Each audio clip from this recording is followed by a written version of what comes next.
In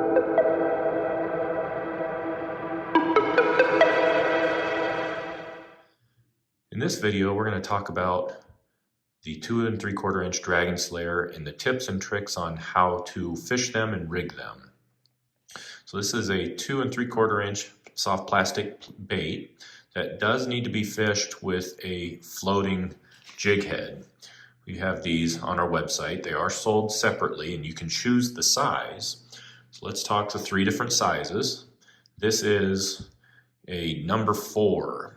And if I was just to choose one size, this would be the size that I would use for both big panfish, pond bass. I really end up using this number 4 most of the time. This just suits my needs very well. You can still cast this pretty well. I can cast a number 4 in my ultralight, 60 feet or so, which is more than enough to be sniping those fish off the banks, around weed edges, around pads, things like that. So this bait is not meant to be casted out in the middle of the lake and fishing it out in no man's land out there. This bait, you want to fish near the edges, near the reeds, near the open water, but near weed edges and structure and things like that. These dragonflies are buzzing around those edges and doing their business kind of in the shallows.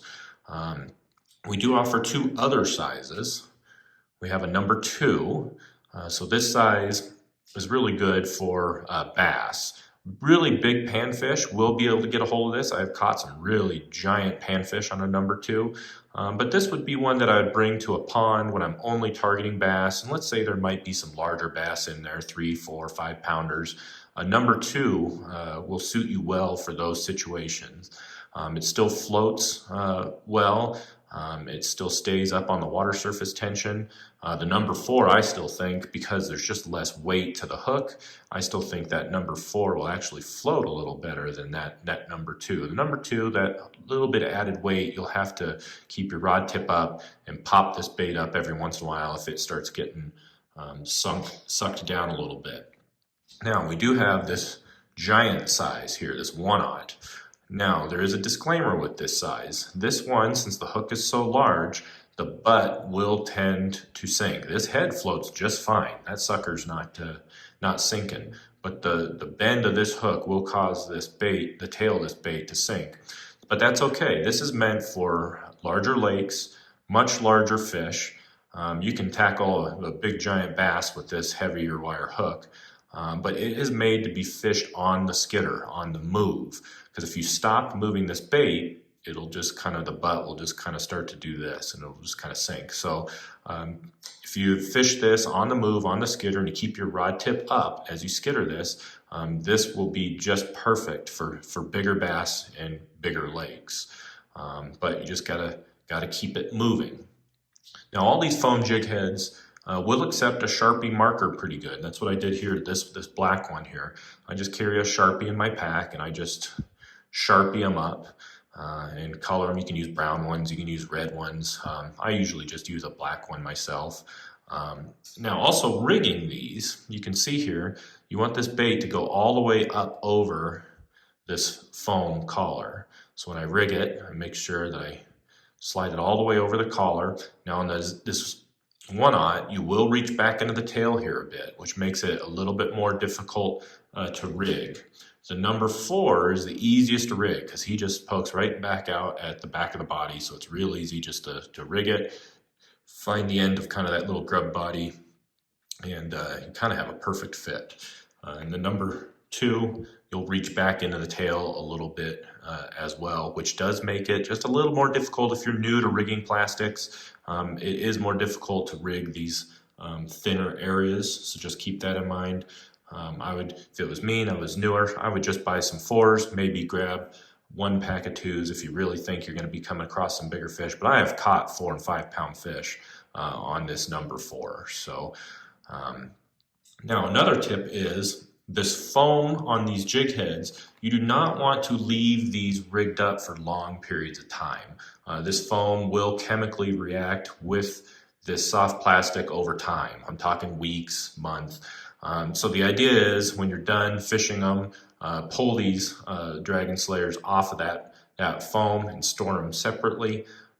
just in a little Ziploc or something like that, and that will give you a little more extra life out of your both foam jig head and your soft plastic. If you are fishing these and you've caught a few fish and you've tore up kind of this section here, after you've caught a few bass, these things are the exact same on the top and the bottom. So all you can do is just back this puppy off. And I just like to spin them around the other way, and you'll be able to just bite into fresh plastic on the other side, and you'll be able to get several more fish out of the same plastic, even though he might be tore up here on the back. So just a little tip to get you more life out of your plastic. So let's talk maybe fishing line next. So very important, you want to use monofilament with these. If you use fluorocarbon, the fluorocarbon will actually break the water surface tension and sink, which will cause your Dragon Slayer to get under the water, and as you retrieve it, he'll start sinking. So I use monofilament line. You can just pick your favorite brand, whatever you like to use. I've been using this Sunline in this camo color. It works really well for me. Now sizes, for the number 4, you can use 4 pound if you're targeting panfish, or 6 pound if you're going to be targeting both panfish and bass. My favorite size is 6 pound. It's a pretty good middle of the road for strength and castability and all that kind of stuff. If you're using number 2, you could just stick with 6 pound. You could go up to 8. Same goes for the 1/0. You can up it. This guy, since he has so much more heft and weight to him, you could end up fishing 8 and 10 pound on this 1/0 guy, especially since you're fishing it on the move. Might not be a bad idea to bump up to that 8 and 10 pound. But pretty much my go-to rig is I carry number 4s, I carry number 2s, and I fish them both on a 6 pound monofilament line. Now rods, I like a longer ultralight rod for this, mainly because when you cast this guy out there and he splats on the water, you want to have that little bit extra length to be able to control that bait and skitter it around on the surface. So this one is a 7.5 foot, I believe, or something close to that. Anything above, I would say 6.5, 7 feet works great. I prefer ones on the longer side, 7.5 feet. Just a 1000 series spinning reel does a good job too. Has just enough beef on the drag there to be able to handle the bass and everything like that. And yeah, really that's pretty much the only rig I can use. You can absolutely fish these on BFS. You can do that no problem.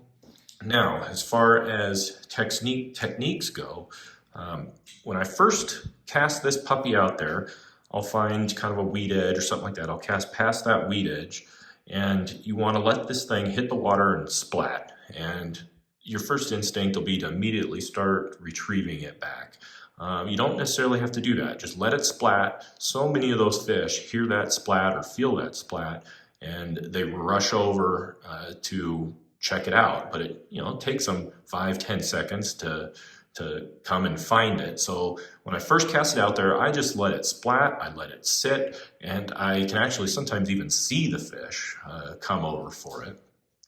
And if no one takes it, then what I'll do is I'll start the retrieve on this bait. So now with this bait, you're gonna have a few different things that can happen. You can have it go out there, splat, land perfect, and start retrieving it back with no issues. But sometimes this bait will like to foul. So just keep that in mind too. If you see your bait and he's not, he might be kind of like that. So just keep in mind when this guy splats, and if his wings are fouled, sometimes you can give him a real good couple of twitches with your rod, and that could be enough to kind of just get those wings to come apart. And if not, then just pop it in real quick and unfoul that bait. Now the other thing it'll sometimes like to do is it will like to land like this, which is okay sometimes, but what'll happen is as you start your retrieve, the bait will want to kind of roll back over, which I prefer. I like this bait to be retrieved hook point up, and I also like the line to be basically pulling up on this jig head.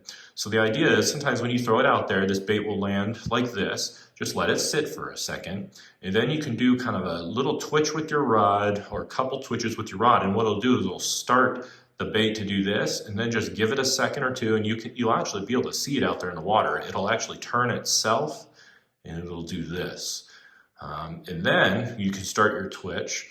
And what I like to do is pop the rod tip with just small little, almost wiggles of the rod tip, little twitches of the rod tip. And I like to get this head kind of bopping back and forth. And what that's doing is it's sending those vibrations and like little waves through the water. And that is what, when those bass are keyed in on this thing, that drives them crazy. And what I'll do is I'll twitch, twitch, twitch, and you'll see them just coming after it. And sometimes, even if I stop the twitch, the bass will just kind of become disinterested. Sometimes they'll even just swim away. So you kind of have to feel the fish out. They're either going to hit it on the splat, or they're going to want to get it on that skidder. And when you're on that skidder and a fish wants it, I mean, they are keyed in on it. So I think that is a lot of tips kind of in a short little video for you. Hopefully that helps you catch more fish and answer some questions. We get a lot of questions on Instagram and YouTube on how to fish this and little tips, and hopefully I addressed most of them for you today. And get out there and go fishing and go catch them on the Dragon Slayer.